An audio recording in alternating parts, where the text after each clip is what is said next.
আপনি একটু খেয়াল করেন, রাসূলুল্লাহ সাল্লাল্লাহু আলাইহি সাল্লামের পুরো জিন্দেগিতে তিনি নিজেকে নিয়ে বিন্দু পরিমাণ কোনো কিছু ভাবে নাই।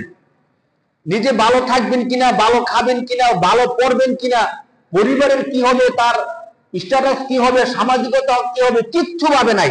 যা ভাবছে, যা কিছু করছে, সবকিছু কার জন্য? উম্মতের জন্য। কার জন্য ভাই? উম্মতের জন্য করছে।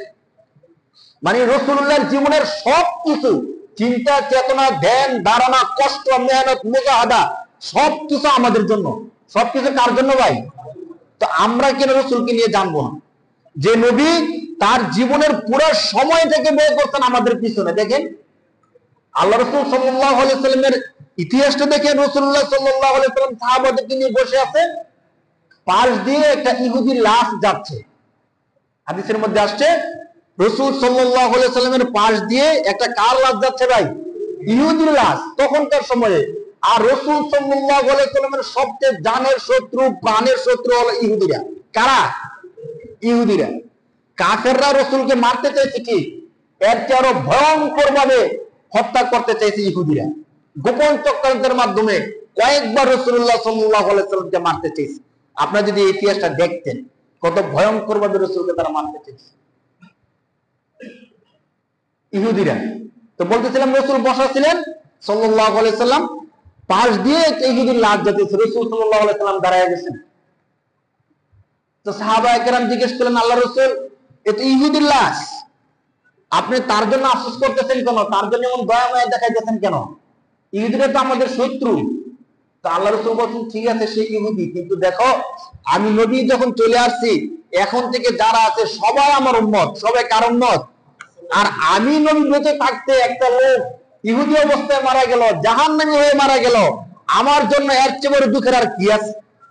চিন্তা করে দেখেন রাসূলের চিন্তাটা কি। রাসূলের চিন্তা হলো সে ইহুদি ঠিক, কিন্তু সে তো আমার উম্মত, সে চিরজীবনের জন্য জাহান্নামী হয়ে মারা গেল, এটা তো আমার জন্য অনেক বড় দুঃখের বিষয়। যখন আল্লাহ রাসূল আবু জাহেলের কাছে দাওয়াত নিয়ে গেলেন, আর অনেকের কাছে দাওয়াত নিয়ে গেলেন, মুনাফিক কিছু ছিল, তাদেরকে রাসূলুল্লাহ দাওয়াত দিলেন, তারা দাওয়াত শুনলো না। রাসূল বারবার তাদেরকে দাওয়াত দিলেন, মুনাফিকের সর্দারদেরকে, তারা দাওয়াত শুনলো না, শুনবে না। রাসূল সাল্লাল্লাহু আলাইহি সাল্লামের এই কষ্ট দেখে আল্লাহ কোরআনে আয়াত নাযিল করলেন। 10 নম্বর পারা 19 নম্বর পৃষ্ঠার একদম প্রথম আয়াত, সূরা তাওবা।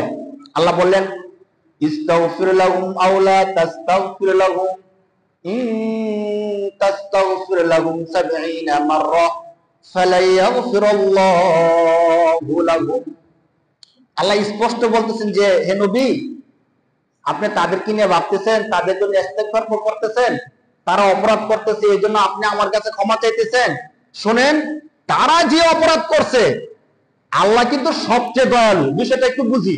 এই পৃথিবীর মধ্যে, হাদিসের মধ্যে আসছে, এই পৃথিবীর মধ্যে যত দয়া মায়া আছে, আল্লাহর 100 ভাগ দয়ার 1 ভাগ দয়া পৃথিবীর মধ্যে আল্লাহ দিচ্ছেন।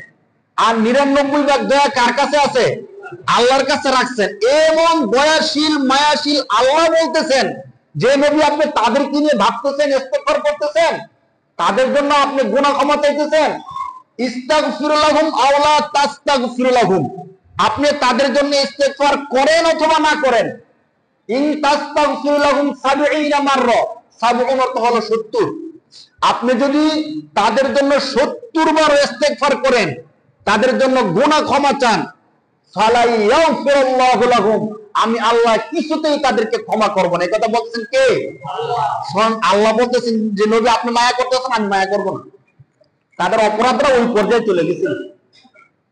তখন রাসূল সাল্লাল্লাহু আলাইহি সাল্লাম বলতেছিলেন যে আল্লাহ তো বলছে যে 70 বার যদি আমি ক্ষমা চাই, আল্লাহ ক্ষমা করবে না। তো আমি যদি জানতে পারি যে 70 এর বেশি ক্ষমা চাইলে আল্লাহ ক্ষমা করবে, তাহলে আমি তাদের জন্য 70 এর বেশি ক্ষমা চাইতাম। সুবহানাল্লাহ।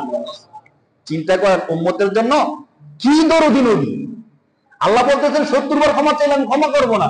নবী বলতেছেন আমি যদি জানতে পারতাম যে 70 এর বেশি ক্ষমা চাইলে ক্ষমা করবেন, তাহলে আমি 70 এর বেশি কি চাইতাম। এরপর আমার উম্মতকে আল্লাহ কি করে দেয়? ক্ষমা করে দিচ্ছে।